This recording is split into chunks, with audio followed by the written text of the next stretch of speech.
What happens when beauty turns into a curse? Medusa was not always the terrifying figure of legend. Once she was a maiden of unmatched beauty, admired by mortals and envied by gods. Her life was one of admiration, filled with the awe of those who gazed upon her. But her fate took a dark and tragic turn when Poseidon, the god of the sea, became captivated by her allure. In his relentless pursuit, their fateful encounter took place within the sacred temple of Athena. This was no ordinary mistake. It was a desecration.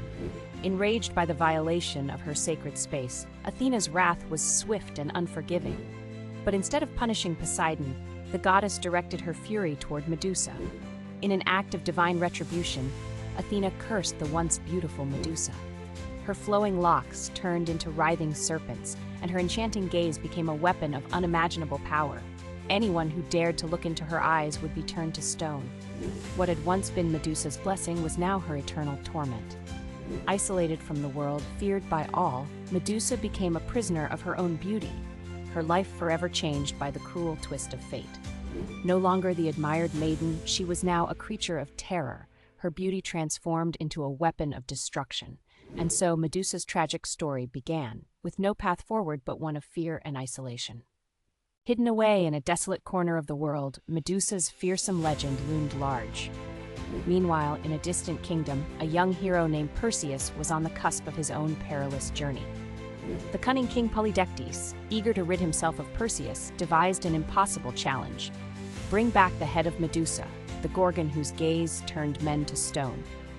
The mission was nothing short of a death sentence, yet Perseus, armed only with his youthful courage, accepted it without hesitation. But how could he hope to survive an encounter with a creature so deadly that even meeting her eyes meant instant doom? The gods, watching from above, saw the weight of this challenge and took pity on the young hero. They bestowed upon him 3 divine gifts: Hermes' winged sandals to grant him speed, Athena's polished shield to reflect Medusa's deadly gaze, and Hades' helm of invisibility to cloak him from danger. These were no ordinary tools. They were Perseus's only hope of defeating a monster no mortal had ever conquered. With these gifts, Perseus set out on his fateful quest, knowing that failure would mean certain death.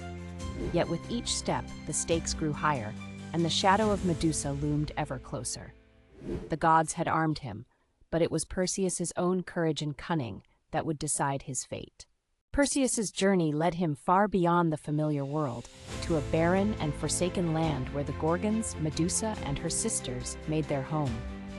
This desolate wasteland, devoid of life, was filled with the eerie remains of those who had come before. Statues of warriors, animals, and even the bravest adventurers, all frozen in their final moments by the cursed gaze of Medusa. The silence was suffocating, and the very air seemed to hum with the presence of untold danger.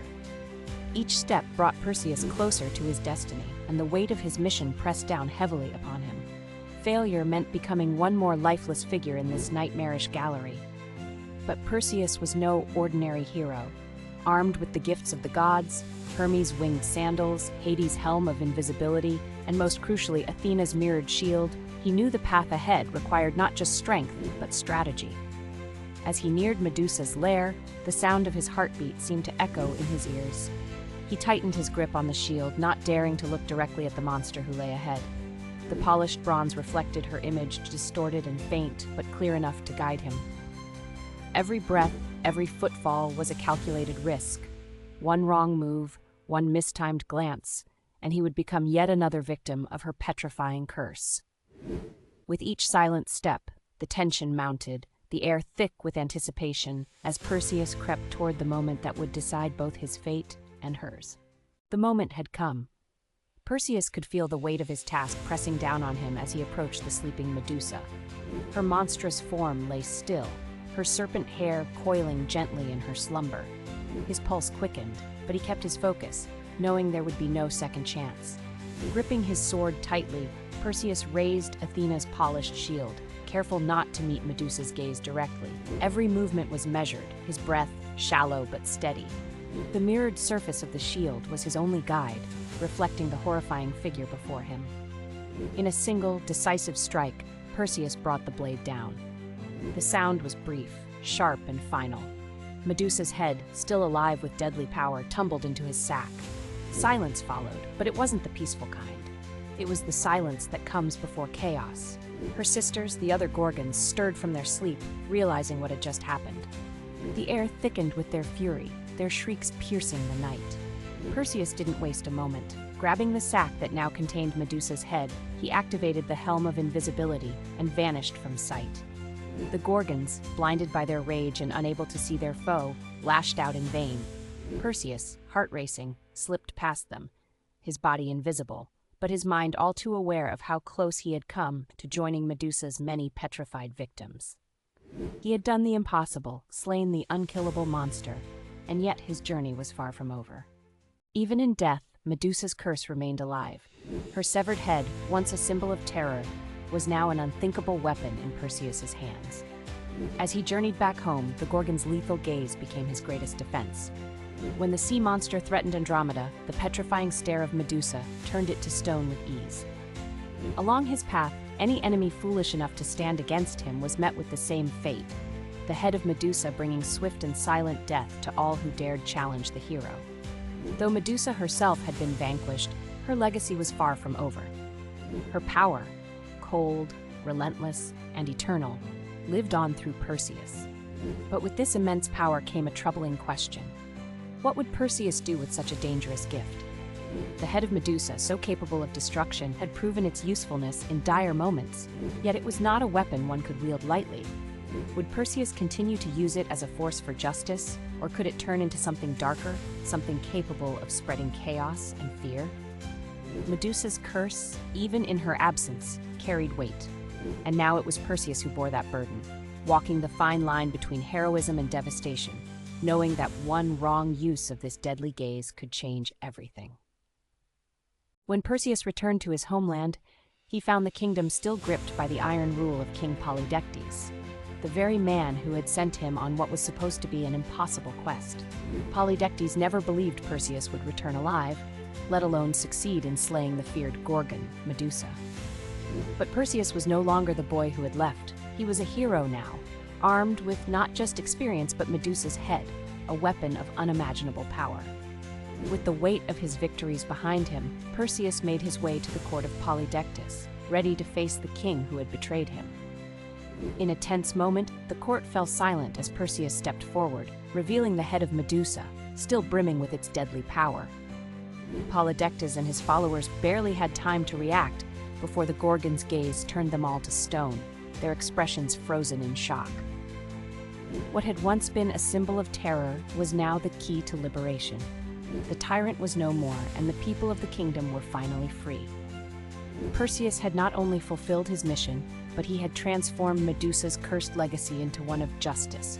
The object of fear had become a force for good, and in that moment, Perseus had truly cemented his place as a hero. The kingdom at last was at peace, and Medusa's head, once feared by all, had served its final purpose. With Polydectes turned to stone and the kingdom freed, Perseus found himself holding a power too great for any mortal to wield. Medusa's head, still brimming with the terrifying ability to turn any living being to stone, was no longer needed by the hero. But what could he do with such a dangerous relic? Perseus, knowing the gravity of its power, offered it to the goddess Athena, who accepted the Gorgon's head and placed it upon her shield, the Aegis. Now, instead of a curse, Medusa's image became a symbol of divine protection, a force that could defend the heavens themselves. In an ironic twist, the very image that once inspired fear in mortals and gods alike was now revered not as a mark of terror, but as a sign of justice and strength. The tale of Medusa had come full circle, her tragic fate transformed into something far more powerful than anyone could have foreseen. Though her life had been marked by betrayal and sorrow, Medusa's story would live on, immortalized in the armor of a goddess. Her legend, forever intertwined with that of Perseus, became a testament to the unpredictable nature of fate. Even in death, Medusa's legacy endured, no longer a monster, but a figure of enduring strength, her power living on in the service of the gods. A once feared creature had now become a symbol of protection, ensuring her memory would never fade from the annals of history. Medusa's tale is one of sorrow, power, and transformation.